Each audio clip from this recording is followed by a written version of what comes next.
ढोंढी एक ऐसा यंत्र है जिसको हम चाट सकते हैं, छील सकते हैं, मौका पड़ने पर खोद भी सकते हैं। तो ले सुन देख, हमनी के बेरा जब प्यार होको नु तो दिल से होको, बिल से ना, आ मन से होको, बदन से ना।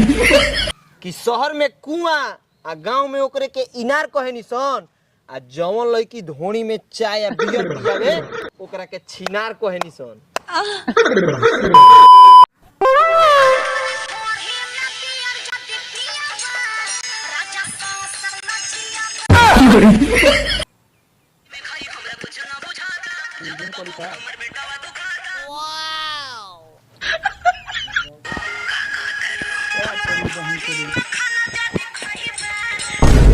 अरे तोरा बहनी के रे, दुनिया में का देखे के पड़ता। ढोंढिए में चाय पियता रहे, ढोंढिए में बियर पियता रहे, ढोंढिए में दूध भात खाता रहे, ढोंढिए पर रोटियों बेलवावता रहे। कुछ दिन में साला रीलो बंद करवा दिए, जितना एप्स रहे सब बंदे हो गए, कुछ दिन में रीलो बंद हुई। हाँ रे साला काते अपने में बर्बाद तरिस रे का कही, ये ढोंढिया है पहले छिलाई रहे तो बवाल भइल, जब चटाइल रहे तो पूरा इंडस्ट्रीज में एकदम बवाल हो गई। ठीक अब तो गजबे हो गई। का हो गई साफ साफ कौन रे का कहे चाहत रे? अरे इतना कुछ हो गइल बाकी धुओं ना उठल।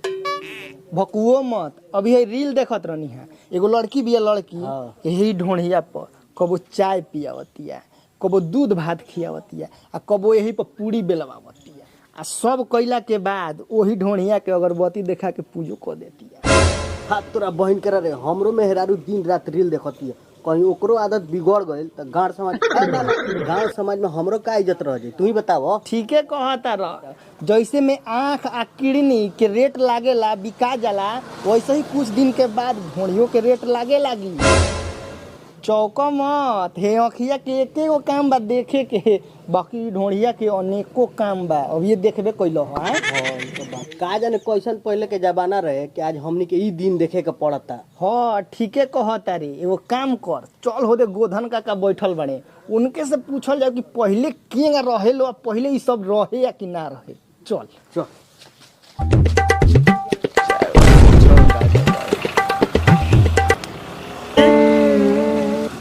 काका प्रणाम। प्रणाम प्रणाम। का नोटिया का को सुन। अच्छा गोधन काका, रउआ तो बूढ़ पुरानिया बानी, पहले के जमाना जरूरे देखले होखेम। हाँ देखले बानी। अच्छा ई बताई, पहले के जमाना में आजकल जितना मोबाइल बा उ रहल पहले? अरे इनकरा कहे के मतलब कि आजकल के जमाना में जे तर खुलम खुला होता वही तो ओहू बेरा होखे का? ना ना ना रे नोटिया, हमनी के जमाना में तो ई कुल एकदम में ना रहे। हमनी के जमाना में सब कुछ पर्दा में हो आ घर के मेहरारू नु दुए टाइम बहरी निकलसन। दुए टाइम? उ काहे हो? खेता में होगे जाए खातिर। अच्छा काका, ओबरा प्यार होखे कि ना? हमनी के जमाना में एगो लड़की 4 गो प्यार नहीं सखात में, तब तक मने नहीं खे। हम तोरा बाप के बाप नु लागे अटे हमरा से इहे कुल सवाल पूछबे? अब बताओ ना मर्दवा, एगो हमनी के बड़ा बढ़िया लड़की के वीडियो तरह के दिखाएम सो। तो ले सुन देख, हमनी के बेरा जब प्यार होको नु तो दिल से होको, बिल से ना, आ मन से होको, बदन से ना। बाकी आजकल के लड़की संग के देखो तानी कि ठेवना के नीचे ओकनी के कपड़े नहीं खे रहत। आ एगो हमनी के जमाना रहे कि औरत बिना घूंघट के घर से बहरी तक ना निकलसन। अच्छा काका एगो बात बताओ, अपना जवानी में तू प्यार कइले रहल? बाक बूढ़ी, हम अपना जमाना में चीटी चिठाव के मास्टर रहनी। मास्टर चिट्ठी चिठाओ मतलब? चीटी चिठाव का मतलब घोप घोप। हमनी के जमाना में तो पूरा खुलियाम कर देले बारसन, घोप घोप कह के। हमनी के जमाना में चीटी चिठाव चलत रहे। भाग रे मर्दे, तब तो हई तहरा वीडियो जरूर देखे के चाहिए। देखाओ तो। बाबा जूम करके देखो, गोधन बाबा जूम करके देखो, एकदम जूम करो, जूम और करो।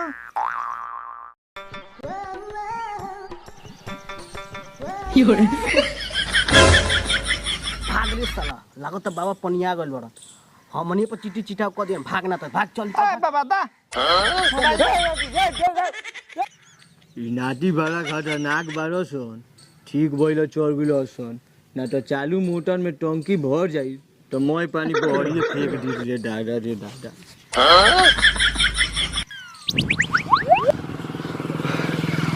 गोधन बाबा बहुत गोपाय आदमी बा जमान। हाँ सही कहतरी। अरे बाप रे, इतना ढोणी पर गीत गावे के चाहिए। देखा तरी रोटी बेलवा तरी से का करते रही। अरे बाप रे बाप। सुन रे भाई, हाँ? इतना गीत तो होते बा, आ ढोड़ी का चीज बा, तनी ढोड़ी के परिभाषा हमरो के बताओ। लसुन सुना। ढोड़ी एक ऐसा यंत्र है हाँ। जिसको हम चाट सकते हैं, छील सकते हैं, मौका पड़ने पर खोद भी सकते हैं।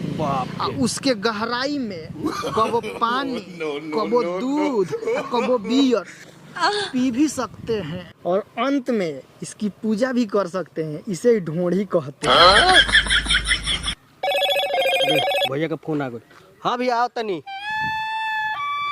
ठीक बा। Roll camera action. करे जा, सुननी हो तू दूध पिय तारू कटोरी में। अच्छा जाए दो, इतना दिन कसहू पियलू, बाकी आज से तू दूध पिय ढोड़ी में। वाह गजब आइल बारे चल गजब। और बनाओ। चल रोल कैमरा एक्शन। कि शहर में कुआं आ गांव में ओकरे के इनार कहे निसन। शहर में कुआं आ गांव में ओकरे के इनार कहे निसन। आ जवन लड़की धोनी में चाय या बियर पियावे ओकरा के छिनार कहे निसन। और बहुत शायरी मारता रे। बढ़िया ही लेनो। सब वीडियो सर्व हिट। वाह का शायरी मारता रो मार बाबा। हटा हटा हटा। भाई भाई इंस्टाग्राम के स्टार हटे। जब से ढोड़ी चाटेगा, ढोड़ी खोदे के वीडियो स्टार्ट करनी है, तब से सारा वीडियो वायरल होता हमनी के। इनकरा कहे के मतलब वीडियो में नु ढोड़ी खोदे के या चाटे के कहत रहन। अच्छा ये बताओ, तू वीडियो काहे के बनावे लो? फेमस होके खातिर बनावे नी। मान लो तू वीडियो बना के फेमस हो जाए तो का कर लेबो? ओकरा बाद हमरा भोजपुरी फिल्म में काम मिली। एक और मतलब तू भोजपुरिया हीरो बने के चाहता रो? हाँ, हम भोजपुरी हीरो बने के चाहता नी। माने तहरा लागत है इतना भीड़ भाड़ में तू स्टार बन जाइबो? अरे कोशिश कर तनी, बाकी सब ऊपर वाला के हाथ में बा। हाथ में ना, मुंह में देवे के पड़ी। अरे घूस घूस घूस घूस के बात कहतनी। भाग रे मार दो, हम तो दूसरे कुछ सोच ले रहनी। तहरा पता बा भोजपुरी इंडस्ट्री में का करे के पड़ेला? अबे ही इंडस्ट्री में काम करते तुमका पता नहीं खे? हाँ तो पता बा ना हमरा। हाँ तो पता बा। तो भोजपुरी इंडस्ट्री में का होला तनी बताइबो? देखो, भोजपुरी इंडस्ट्री यह एक ऐसा इंडस्ट्री है जहाँ छोटे छोटे सिंगरों का गाना चोरी किया जाता है और यहाँ बड़े बड़े सिंगर ट्रेंडिंग में बने रहने के लिए हमेशा विवाद कराते हैं। और यह वही इंडस्ट्री है जहाँ मॉडल का घोप घोप का वीडियो वायरल होता है। और ये वही इंडस्ट्री है जहाँ धोड़ी को उच्च स्तर पर रखा गया है।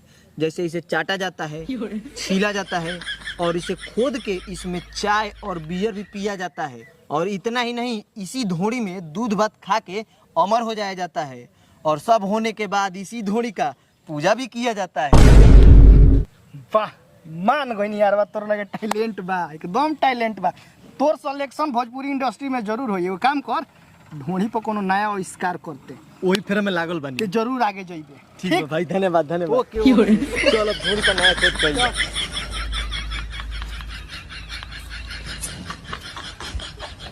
आयो रे माँ।